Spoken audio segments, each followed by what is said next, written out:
Gemeinsam mit 174 weiteren Abgeordneten habe ich heute im EU-Parlament der schwer korruptionsverdächtigen Ursula von der Leyen das Misstrauen ausgesprochen. Aber 360 Abgeordnete haben sie gestützt, man muss sagen, ihre Machenschaften gedeckt, sodass sie als Kommissionspräsidentin leider im Amt bleiben kann. Dabei war ihre Verteidigungsrede am Montag im Parlament an Dreistigkeit kaum zu überbieten. Kein Wort zur Geheimniskrämerei um ihre SMS mit Pfizer-Chef Albert Bourla in der Corona-Zeit. Ein Deal über 35 Milliarden Euro wurde damals ausgemauschelt. Kein Wort dazu, dass sie bereits durch ein Gerichtsurteil zur Offenlegung dieser Nachrichten aufgefordert worden ist. Stattdessen versuchte sie, diejenigen Volksvertreter zu diskreditieren, die legitimerweise Rechenschaft von ihr verlangten. Was wir gerade von Herrn Piperia gehört haben, war für uns alle, glaube ich, eindeutig. Es stammt aus dem ältesten Handbuch von Extremisten. Polarisieren der Gesellschaft, das Vertrauen in die Demokratie aushöhlen mit falschen Beschuldigungen über Wahlmanipulation, der Versuch, die Geschichte neu zu schreiben. Wie erfolgreich wir die Pandemie überwunden haben, das soll geleugnet werden, auch mit den Impfstoffen. Es werden Verschwörungstheorien verbreitet über Textnachrichten.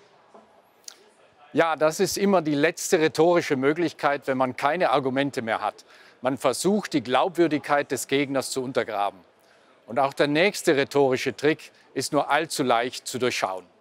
Wir können ganz klar das sagen, was wir hier sehen. Ein weiterer primitiver Versuch, einen Keil zu treiben in unsere Institution zwischen den proeuropäischen, prodemokratischen Kräften in diesem Haus. Und das dürfen wir nie zulassen. Das werden wir auch nicht. Es wird hier Einigkeit unter den Demokraten beschworen, um die bösen Rechten abzuwehren.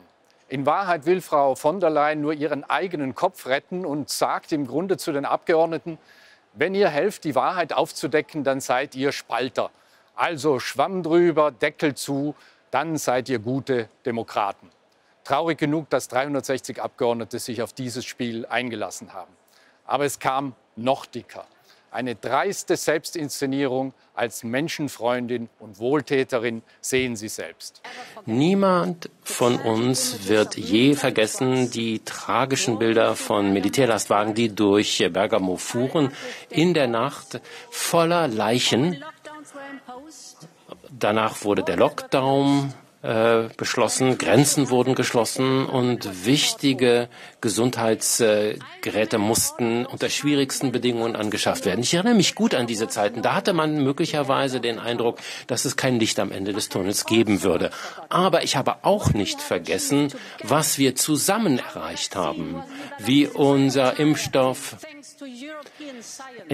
entwickelt wurde, dank europäischer Forschung und Wissenschaft, wie wir Massenproduktion erreicht haben nach einem langsamen Anfang, wie jedes Mitgliedsland den Zugang zu lebensrettenden Impfstoffen bekam, wie jeder Bürger, egal von einem großen oder von einem kleinen Land, im Osten, im Westen, im Norden oder Süden, die gleiche Chance zu einer Impfung bekam. Und das ist das Europa der Solidarität, das ich liebe. Und das ist das Europa, was die Extremisten hassen.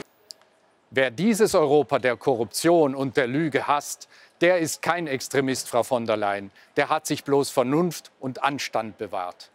Sich heute noch hinzustellen und die vielen Impfgeschädigten und Toten einfach zu ignorieren, die gewaltigen menschlichen und wirtschaftlichen Schäden der Lockdowns zu verschweigen und jegliche Corona-Aufarbeitung zu verweigern, das ist kriminell, das grenzt schon ans Psychopathische. Es gab noch viele Floskeln und Phrasen in dieser Rede und auch Versicherungen, wie transparent doch alles abgelaufen sei. Am Ende schien nicht einmal die eigene EVP-CDU so recht überzeugt zu sein, denn wie man sieht, ist der Versuch, Standing Ovations zu geben, ziemlich kläglich im Sand verlaufen. Lassen Sie uns zusammenfinden, lassen Sie uns abliefern für Europa. Lang lebe Europa. Vielen Dank. Ursula von der Leyen, die Kommissionspräsidentin, mit einer, ja, man kann schon sagen, flammenden Verteidigungsrede. Sie unterscheidet offenbar inzwischen zwischen Pro-Europäern und Pro-Demokraten und dem Gegenteil im Europäischen Parlament. Wir werden von der Leyen und ihre Kommission noch eine Weile ertragen müssen. Aber diese Frau und ihre Ideologie sind angezählt und das ist gut so. Das neue politische Zeitalter kommt und der heutige Tag war ein Vorbote.